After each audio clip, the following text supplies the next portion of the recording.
Olá, estamos aqui em mais um episódio do Observatório da Liberdade de Expressão, projeto da Universidade Federal de Ouro Preto, orientado pelo professor Cláudio Henrique Ribeiro da Silva. Hoje, eu, Oliver e Matheus Reis vamos apresentar o tema Fichamento Ideológico promovido na Universidade de São Paulo. Este é o Observatório da Liberdade de Expressão. Não é difícil perceber que esse tema é muito forte nas redes sociais. Qual é a opinião de vocês? Dê sua opinião e comente.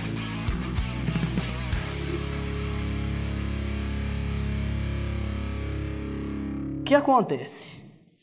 Gente, todo mundo aqui no ambiente universitário está familiarizado com os trotes, né? Normalmente o povo se suja, inventa uns apelidos esquisitos para você, várias coisas assim, desse estilo, né?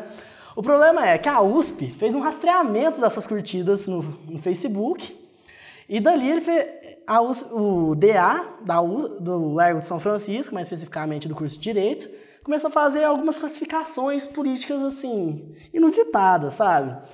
Com vários nomes assim esquisitos, tipo, nós tínhamos a classificação crente, bolsominion, judeu, judia, progressista, esquerdista maconheiro, entre outros, assim, digamos, ofensivas. Rapidamente, pelo DA ter uma filiação ao PT e ter uma representatividade na esquerda, rapidamente isso gerou uma grande polêmica, principalmente quando uma planilha do Excel vazou com todas essas classificações. O problema é, vocês acham legítimo que um diretório acadêmico, na função de diretório acadêmico, classifique os alunos dessa maneira? Começa comigo? Bom, na verdade, sobre essa questão de classificar, quando a gente está falando de preconceito e classificação, eu gosto de começar sempre assim, ó. Nós temos que ter consciência que nós fazemos isso o tempo inteiro. E não é só para a gente, não, é para tudo. Eu acordo de manhã, hoje é terça-feira. Terça-feira é um dia bom porque eu vou dar aula aos meus alunos de Ouro Preto. Se fosse um dia que não tivesse isso, seria ruim. Classifiquei o dia. Aí eu venho, encontrei o Murilo, o cara que é um bom aluno. Aí já classifiquei o cara de novo. Gosto dele porque ele joga o jogo que tem só lá no Geralt, no Witcher 3. Eu estou classificando, entendeu? Se eu for falar de jogo, eu vou conversar com ele e não com você. Se eu for falar de rap, eu vou conversar com o Matheus. Ou melhor, eu vou para cá. Tô brincando. Eu vou conversar com o Matheus. Então, assim, a gente classifica o tempo inteiro. Qual é o problema do pessoal do CA, lá do DA, da USP, do Direito, fazer uma classificação? É isso que eu acho que a gente tem que esclarecer. O problema não é classificar, o problema não é dividir. O problema é o critério que você está utilizando para isso e a finalidade dessa classificação.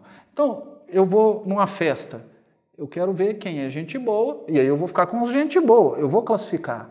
Aí você vai e classifica rico ou pobre, para ver quem vai ser seu amigo. Então, o problema não é dividir e classificar as pessoas. O problema é o critério e a finalidade. Aí sim, pelo critério, é lógico que se trata de uma postura discriminatória e inaceitável. Você vai diferenciar uma pessoa pelo fato dela ser judeu, judia?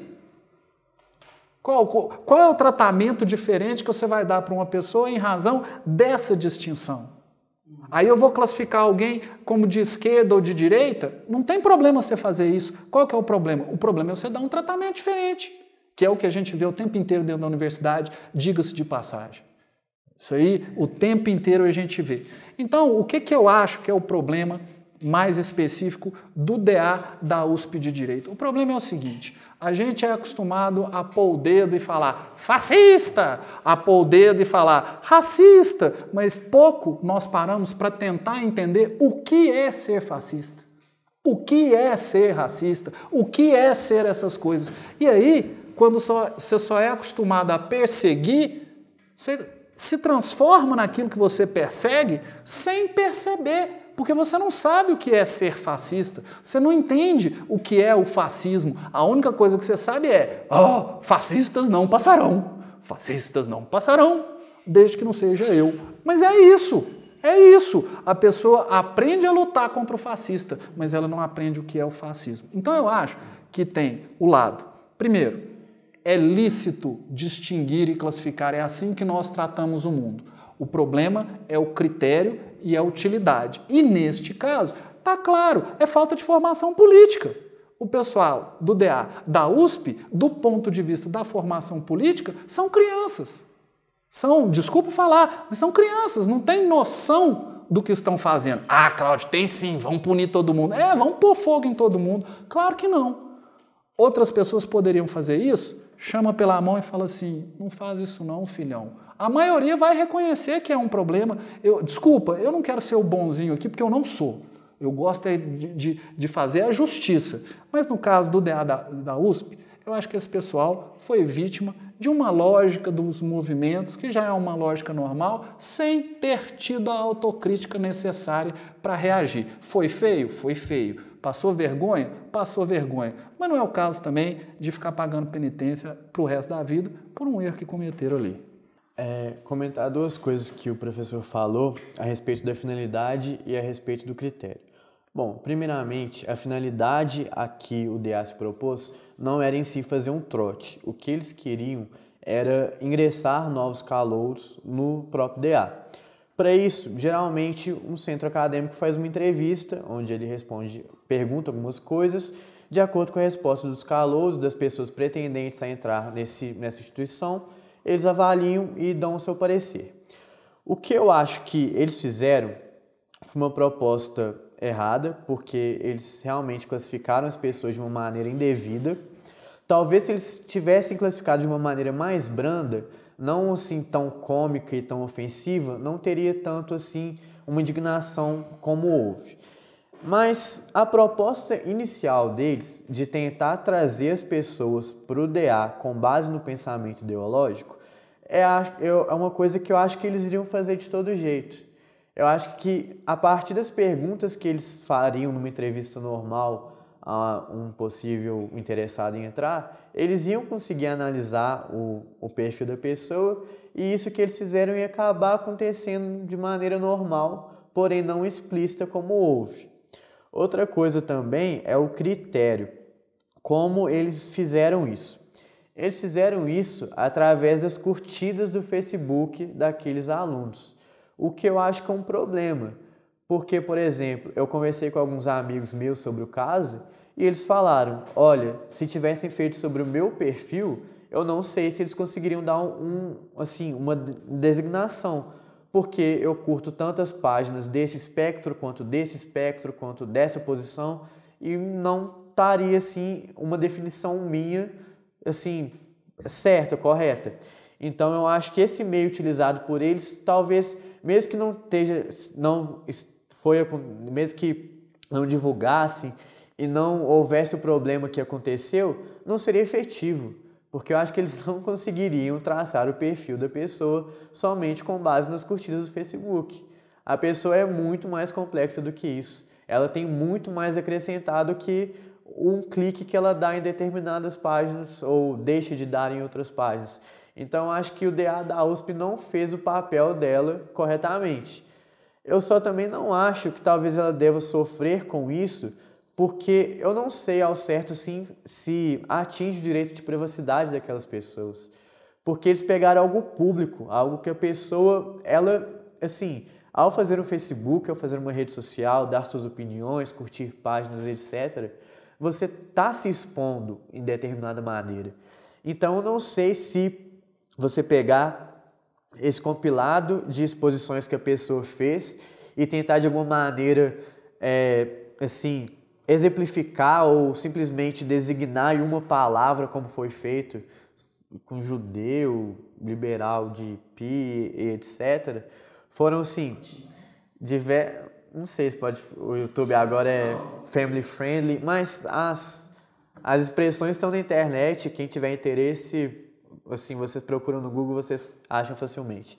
Eu não sei se isso acaba infringindo o direito de privacidade das pessoas, porque eles simplesmente pegaram algo que era público e fizeram um parecer deles, que eu não acho correto, que eu não acho justo, porque realmente é algo ofensivo, mas eu não sei até que ponto pode ser penalizado ou se de fato o DA da USP vai sofrer alguma sanção, vai sofrer alguma penalização por causa disso. mas isso é a minha opinião. O que eu acho incongruente é que, se você acompanhar pela internet a página da USP, os posts, eles se vestem de uma maneira muito democrática, muito defensora de direitos.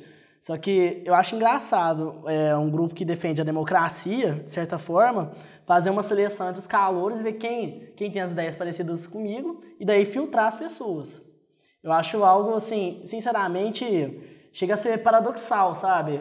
As pessoas do movimento DA da USP querem, assim, querem democracia para quem? Querem representatividade para quem? Para quem interessa, para quem tem um discurso parecido com um deles. Porque se a pessoa tiver um discurso diferente, se ela for um judeu, um liberal de merda, ou tiver em outra classificação daquelas, né? Aquelas lindas classificações que eles colocaram, a pessoa está excluída do movimento estudantil, que é algo importante durante a vida acadêmica, assim. Todas as pessoas que estão na faculdade são, em algum momento, tocadas por alguma deliberação do movimento estudantil. E essas pessoas não podem nem deliberar, não tem espaço para ter alguma influência dentro do DA. Eu acho isso muito errado. Agora, o que eu gostaria de perguntar para vocês. Dentro desse âmbito, a gente tem uma coisa chamada trote, que é o que foi representado. O que foi representado nessa classificação foi um trote, segundo os meninos do DA. Tá, vocês acham legítimo esse tipo de manifestação de trote? Vamos supor que não tivesse o viés político, fosse outro viés. Eu olhasse, por exemplo, para o Matheus e desse apelido para ele de boi. Para o Murilo, desse outro apelido para ele. Esse é bom expor. Esse não é bom expor. Vocês acham que é legítimo isso também? O trote em si é uma liberdade que tem que ser respeitada? Você quer começar? Ué, por mim tudo bem. Olha, o trote já foi algo bem discutido, até porque hoje a gente raramente vê acontecendo casos como acontecia no passado. Antigamente acontecia bem mais do que hoje. E hoje o que eu vejo antigamente eram trotes violentos, trotes que envolviam bebida. Hoje eu acho que é algo mais simples. A gente tem, pelo menos assim, aqui na UFOP, quando eu entrei, a gente teve a proposta do trote solidário, que foi andar pelas ruas de Ouro Preto, recolhendo agasalhos, recolhendo roupas para poder doar para pessoas carentes. Isso eu acho uma proposta muito bacana, porque é um trote que você realmente está assim, dispondo do seu tempo para uma atividade que os seus veteranos propuseram para você, mas você também está gerando um bem para a sociedade. Então eu acho que o trote em si, que você perguntou, é algo extremamente válido. Da maneira que foi feito, já não sei. Porque se você pega algo assim, divertido, porque o trote em si é para ser algo divertido, para quebrar o gelo do calouro que está chegando na faculdade, não conhece ainda, para assim, ter uma integração entre veterano e calouro. A proposta do trote é essa. Mas você fazer dessa maneira como eles fizeram, acho que não é uma proposta muito válida, porque não sei se todos os calouros que foram classificados assim, se eles gostaram da proposta, ou se os próprios veteranos, eu conheço alguns que estudam lá, eu sei que muitos não gostaram, na verdade a maioria não gostou, então acho que a proposta em si não foi muito bacana. Não, a proposta realmente foi um fracasso, né? Inclusive o pessoal acabou sendo queimado em praça pública. Mas eu vou repetir o que eu disse. Eu não acho que a gravidade é essa que está sendo pintada por aí e nem acho que tem que pôr o Ministério Público no meio disso. Assim, eu não sei, gente, vocês estão aqui, vocês são estudantes, vocês devem ter talvez uma visão diferente da minha. Eu acho que aqui na universidade nós estamos aqui para aprender. Às vezes uma pessoa faz uma bobagem, deixa eu dar um exemplo. Eu já tive numa escola, a pessoa foi defender o TCC, né, o trabalho de final de curso, e era plágio. E isso aí incide regra, inclusive, penal em cima disso. O professor era um membro do Ministério Público, chegou e falou, é plágio, deu bomba e ofereceu a denúncia. É isso que é o educar? Quer dizer, Oliver, você fez uma coisa muito errada, agora então você vai ser preso e eu espero que você aprenda. Eu não acho, entendeu? Então, assim, a minha posição como professor no ambiente universitário, eu acho que esse pessoal está tendo a chance de aprender. Não tem que ser punido além de chamar a atenção, dar uma advertência. Eu acho que já está ótimo. Esse pessoal, o resto da vida, vai levar um carimbo na testa, entendeu? Qualquer disputa política que tiver, o pessoal vai falar, você é isso. Tá bom. Eu acho que já é o suficiente para aprender. Então, Oliver, Eu acho assim, o tempo que a pessoa gasta para aprender uma coisa pode variar. A lição aí, para mim, está muito bem dada. Não precisa de punição que vá além disso, não. Você que é o presidente. Passa a palavra. Então, eu gostaria de fazer uma pergunta. Fala alto. Porque você não está microfonada. Gostaria de fazer uma pergunta. Há uns anos atrás, os alunos da UBV de medicina se envolveram em uma polêmica também relacionada a isso. Quando eles fizeram a foto de formatura do convite deles, eles fizeram uma pose meio obscena. Ginecologistas? Não lembro qual era a especialização deles. Eu acho que eles eram alunos formantes de medicina mesmo. Mas era a expressão, sim? Isso. Então, por que eles não podem ser penalizados pelo Conselho de Ética da profissão deles, sendo que essa coisa do abuso dentro dos consultórios é tão forte, eles não tiveram essa sensatez de se policiar nessa hora. E sendo que eles têm aulas de ética e sabem que isso é inaceitável. Assim, aula de ética, eu acho que todos os profissionais, em algum momento da formação, têm. E a gente continua a todo momento formando profissionais antiéticos. Deixa eu completar. Nisso aí eu vou discordar de você, Marina. Eu acho que esse é o tipo de coisa que é de uma insensibilidade muito grande, mas que a gente tem que conviver. O que nós vamos fazer? O cara fez um gesto, nós vamos tirar dele a possibilidade de exercer a profissão dele. Não é assim que nós vamos educar. Quer dizer, nós queremos marginalizar a pessoa. A minha opinião é de que ali não é o caso de perseguir. Todo mundo sabe o que passou, as pessoas entenderam o que aconteceu, foram todos queimados, assim, o filme de todo mundo queimado, foto dos caras aparecendo.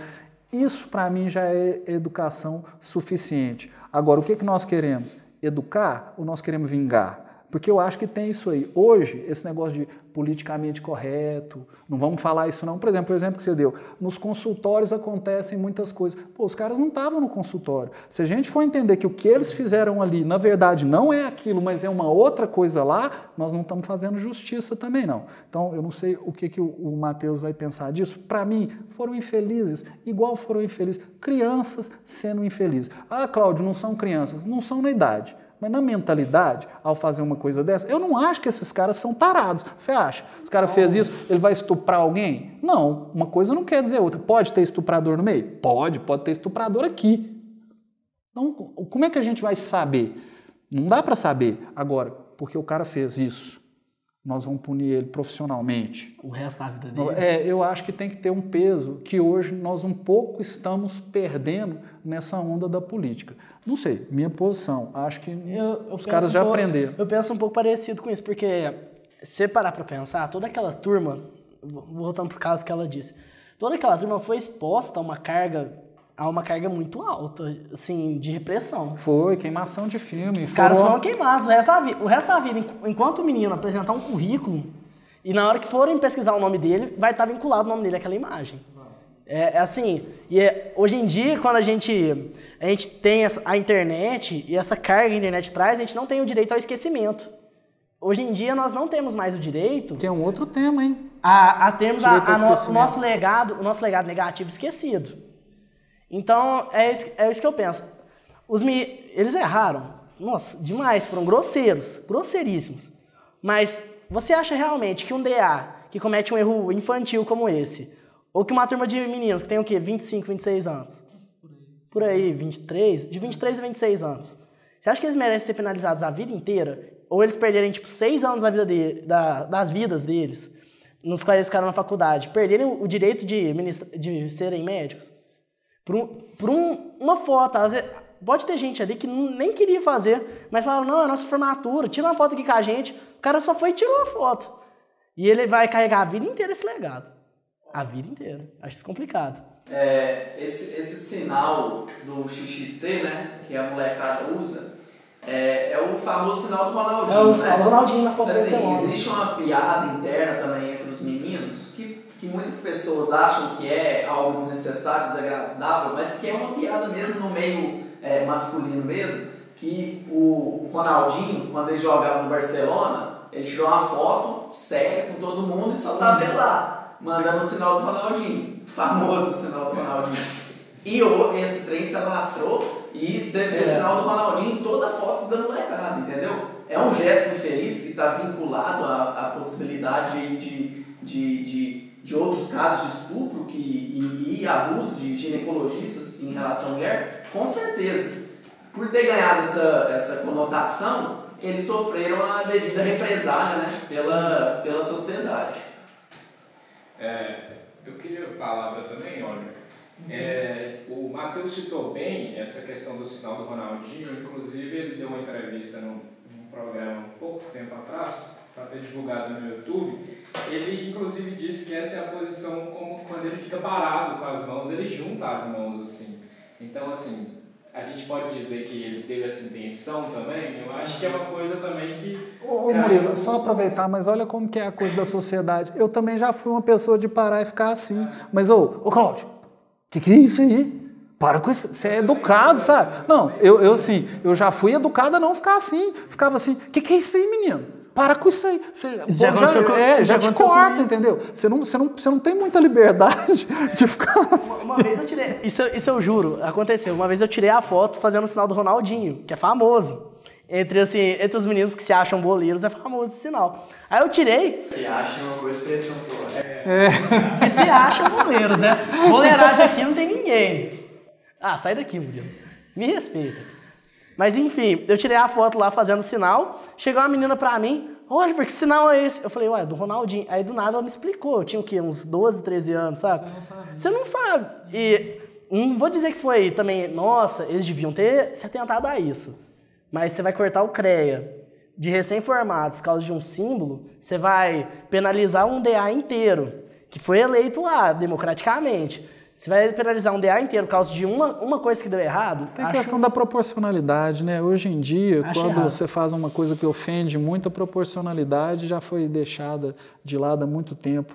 Eu tive uma sorte que vocês não tiveram. Na minha adolescência não tinha internet. Entendeu? Se tivesse internet, eu ia estar aqui hoje queimando filme até hoje por coisa que eu fiz quando eu era adolescente. Eu não sei como é que foi a adolescência de vocês, às vezes vocês são todos exemplares aí, né? Eu não era. Não, eu não era. Eu fiz tudo que tem que fazer na adolescência, eu fiz na minha. Entendeu? E se eu não tivesse vivido na época que eu vivi, eu ia estar defendendo aí o direito ao esquecimento, ia escrever livro, ia orientar aluno, direito ao esquecimento na jurisprudência e tal. Eu ia defender isso, porque realmente... Mas é verdade. E isso que você falou está certíssimo. A gente vai ficar até quando pagando por um vacilo? Porque tem coisa que é maldade mesmo, você quer ir lá arrancar o couro do outro tal, mas tem coisa que é vacilo. A hora que você vê, se a pessoa tivesse sido advertida antes, ou se você apertar esse botão, fede. A pessoa não aperta, ela não sabia. E aí, apertou. Não, eu acho muita maldade. E hoje em dia, com o advento da internet, muitas vezes as coisas têm um sentido subvertido numa foto, em um vídeo. Você tem a sua... Às vezes o povo tira uma foto sua, em um sentido. Alguém escreve um texto embaixo, parece que é outro sentido. Fica parecendo que você é a pior pessoa do mundo. Oh, deixa eu só aproveitar. A Marina tá discordando ali. Marina, eu não vou te passar a palavra de hoje, não. De novo, porque senão a gente não conclui. A próxima vez que tiver o tema, põe seu nome danado. Meu tema é justamente sobre isso. É porque assim, é só a questão da gente poder terminar, porque senão... Então, algum de vocês mais algum comentário? Não, só registrando que a Marina não ficou satisfeita com as nossas opiniões, vai ter o próximo que ela que vai gravar, e se ela voltar em alguma coisa, talvez ela possa responder o que a gente disse aqui. Então, com isso a gente termina. Por favor, compartilhem, curtam, comentem, tretem aí com seus amigos na internet, façam o que quiser. Só isso, gente. Tchau, obrigado pela atenção. Não vou fazer o sinal, Murilo. Se inscreva no canal. O sinal é esse. Ou esse, Paz e Amor. Esse não é Paz e Amor ainda, né? Só esses sinais. E esse aqui, o Hang Loose. Esse é o clássico do Ronaldinho. Tchau, gente.